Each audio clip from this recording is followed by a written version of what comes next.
História do Direito Canônico. Hoje vamos falar sobre o Código de Direito Canônico de 1983, a nossa legislação atual. E abordando essa atual codificação, iremos relembrar um pouco da nossa história e a evolução do mesmo, sendo que o Código está sempre sendo atualizado pelo legislador, e o legislador é sempre o Romano Pontífice. O Código de Direito Canônico de 1983 e essas e outras ideias que foram apresentadas no Concílio Vaticano II, ditas na última aula, foram levadas em consideração durante a elaboração da nova codificação canônica, um longo processo cujas fases podem ser resumidas da seguinte maneira. Como vimos, em 25 de janeiro de 1959, São João XXIII convocou o concílio e anunciou a revisão do Código. Em março de 1963, pouco antes de sua morte, ele constituiu a comissão encarregada desta revisão. Mas logo se decidiu que era necessário aguardar o resultado do concílio para iniciar uma profunda reforma do direito canônico, de maneira que o trabalho da comissão realmente começou em novembro de 1965, poucos dias antes do encerramento da Assembleia Conciliar. A comissão era formada por cardeais e bispos que se reuniam para decidir os pontos mais importantes. Enquanto a elaboração dos projetos subsequentes foi confiada a uma grande equipe de consultores dividida em grupos de trabalho por temas. São Paulo VI indicou os objetivos e as linhas a seguir. Para unificar os critérios, foram elaborados os princípios orientadores da revisão do Código de Direito Canônico, em 10 pontos submetidos à aprovação do Sínodo dos Bispos de 1967.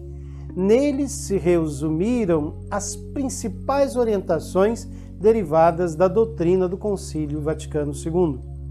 Com base nestes princípios e tomando como ponto de referência, de acordo com os cânones do Código de 1917, os grupos de trabalho elaboraram entre 1972 e 1977 10 esquemas parciais que deveriam integrar o novo Código. Os esquemas foram enviados a todos os bispos, aos dicastérios da Cúria Romana, às faculdades de Direito Canônico, a fim de que eles pudessem apresentar suas observações e propostas.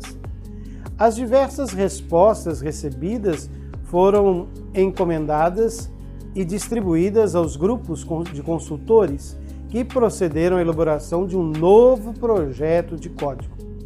Este é o esquema de 1980, apresentado ao Sumo Pontífice, que o submeteu ao estudo dos membros da comissão, que eram agora 74 pessoas. As emendas e sugestões dos membros individuais da comissão foram discutidas e examinadas pela Secretaria da Comissão, que lhes enviou em 1981 um relatório no qual era emitido um parecer fundamentado sobre a aceitação ou rejeição de cada emenda proposta. Este relatório de 1981 foi discutido na sessão plenária da comissão em outubro daquele ano.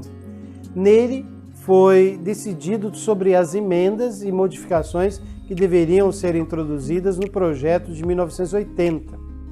O resultado foi o esquema de 1982, apresentado ao Santo Padre em abril do mesmo ano.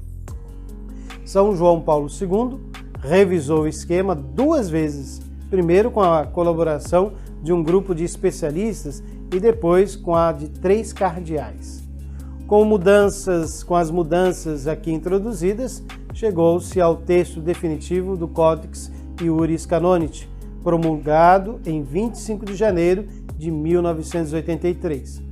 O segundo Código de Direito Canônico na história da Igreja, ele é composto por 1.752 cânones, dividido em 7 livros, que tratam o primeiro, das normas gerais, o povo de Deus, da função de ensinar da Igreja, o quarto, da função de santificar da Igreja, o quinto dos bens temporais da igreja, o sexto das sanções na igreja e o sétimo dos processos.